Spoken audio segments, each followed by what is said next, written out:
orang ke Kementerian Keuangan juga tidak dihadiri oleh yang kompeten. Itu yang hadir itu waktu itu entah staf, tak tahulah. Sampai pada waktu itu saya ngomong, ini orang keuangan isinya nih iblis atau setan. Pak minggir Pak. Pak Bupati.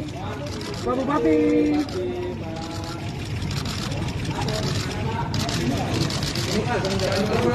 Pak. Pak Budi disampaikan Pak. Pak buat rakyat apa gimana Pak yang nggak adil? Bang baju biru.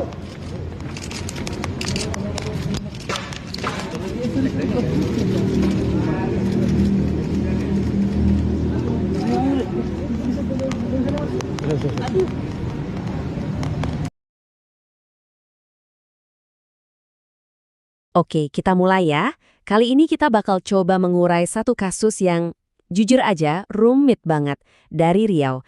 Sebuah kasus di mana kita jadi bertanya-tanya, ini beneran soal penegakan hukum atau ada mainan politik di belakangnya? Yuk kita langsung aja ke pertanyaan utamanya. Penangkapan Gubernur Riau ini tuh sebenarnya usaha buat ngebungkam kritik alias kriminalisasi atau ya emang murni proses hukum aja, nggak ada urusan lain? Gini, untuk ngerti kenapa banyak yang curiga, kita harus lihat dulu sebuah pola yang kayaknya kok berulang terus.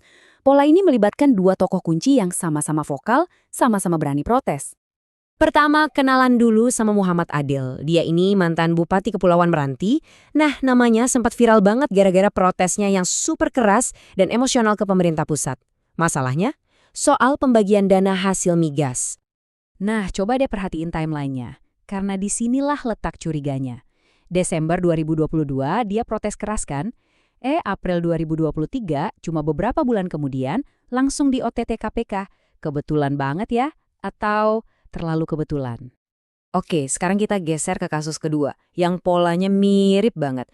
Kali ini yang kena Gubernur Riau sendiri, Abdul Wahid. Sama kayak Adil, dia juga protesnya kenceng banget. Tapi fokus dia soal pendapatan dari blok minyak raksasa kita, Blok Rokan. Dan di sini polanya jadi makin kelihatan jelas. Jarak waktunya malah lebih pendek lagi. Cuma 2 minggu setelah dia terang-terangan menantang kebijakan soal Blok Rokan, dia juga ikut ditangkap KPK lewat OTT. Nah, dari pola yang mencurigakan inilah muncul dua narasi besar yang saling berlawanan. Ada dua cara pandang yang beda banget buat jelasin semua kejadian ini. Jadi, ada dua kubu argumen nih. Di satu sisi, yang bilang ini kriminalisasi nunjuk ke timingnya. Waktunya itu loh pas banget setelah protes, kayak udah diincer. Tapi di sisi lain, kubu penegakan hukum bilang, tunggu dulu. Kasus korupsinya itu nyata, buktinya ada. Dan sebenarnya beda loh sama urusan protes soal dana bagi hasil itu. Inti dari argumen kriminalisasi itu ada di konsep ini, chilling effect. Gampangnya gini, penangkapan-penangkapan ini seolah ngirim sinyal ke pemimpin daerah lain, kalau kamu terlalu vokal, awas, kamu bisa jadi target selanjutnya. Jadi bikin orang takut buat kritik. Tapi sebelum kita langsung loncat ke kesimpulan soal kriminalisasi, kita juga harus fair melihat sisi penegakan hukumnya. Dan untuk itu, kita perlu mundur sedikit, lihat gambaran besarnya di Riau, yang ternyata punya sejarah korupsi yang kelam dan kayaknya udah jadi sistem. Lihat kan, Abdul Wahid ini bukan yang pertama, bukan juga yang kedua atau ketiga. Dia ini Gubernur Riau keempat. Ya, keempat berturut-turut yang kena kasus korupsi sama KPK.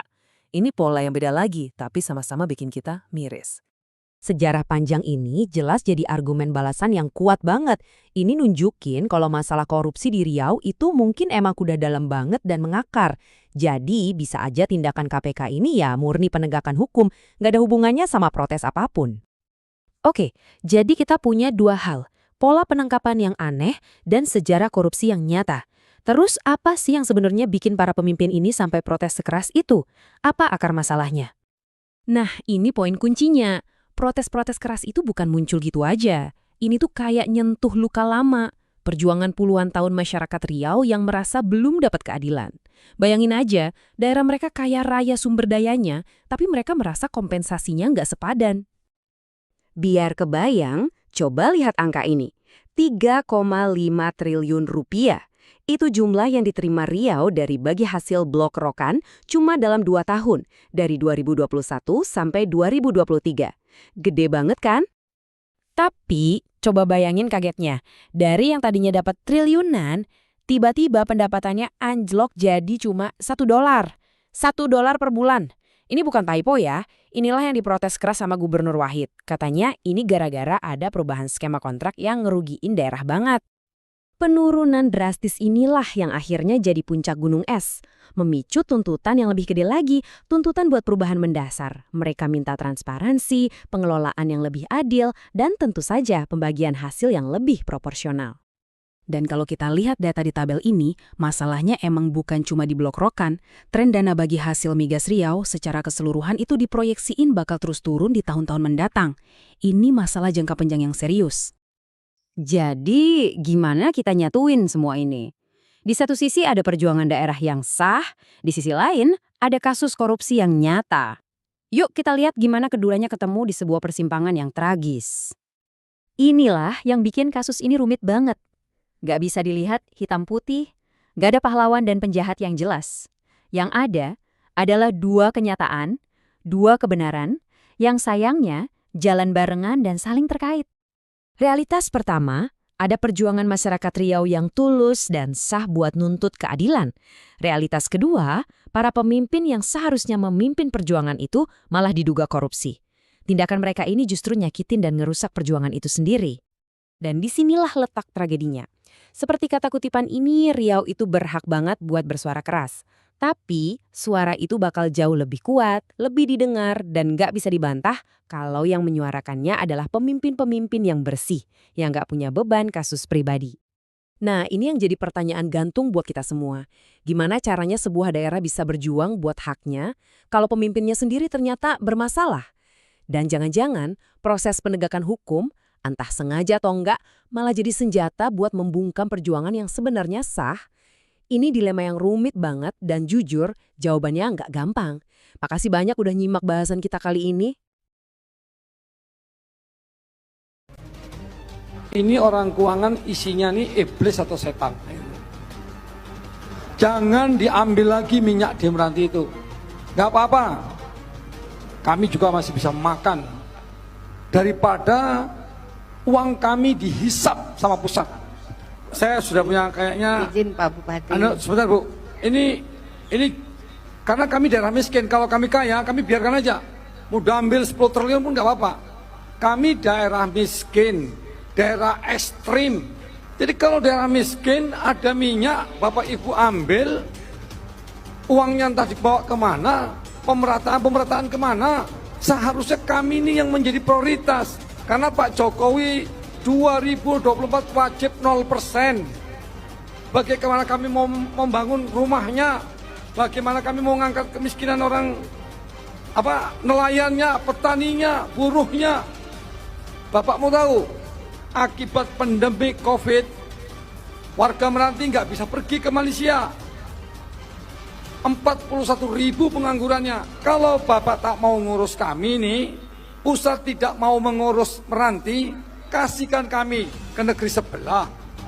Meranti memang 25,68% miskinnya Pak. Memang betul.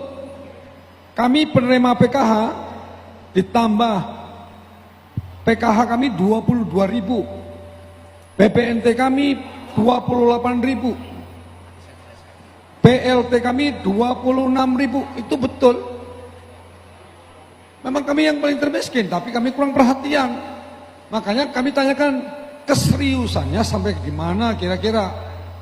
Kan kayak gitu, supaya ini clear. Nah, keseriusannya pusat. Nah, mengapa saya bilang begitu? Ini saya contohkan satu. Kita kan harus ketahanan pangan. Kewenangan provinsi masalah pertanian. Di Meranti semua pertanian. Pertanian tanggulnya jebol nggak ada reaksi. Nggak ada sama sekali. Saya tahu bagaimana kewenangan Pak Wakil Gubernur di Provinsi Riau ini saya tahu. Tapi kami memang inilah yang terjadi. Memang kami tunggu betul nih masalah ini di Meranti. Kami tanggul kami jebol, nggak ada yang merhatikan. Kami mau kerjakan nggak boleh ditangkap sama Pak Polisi, sama Pak Kejati, sama Pak KPK.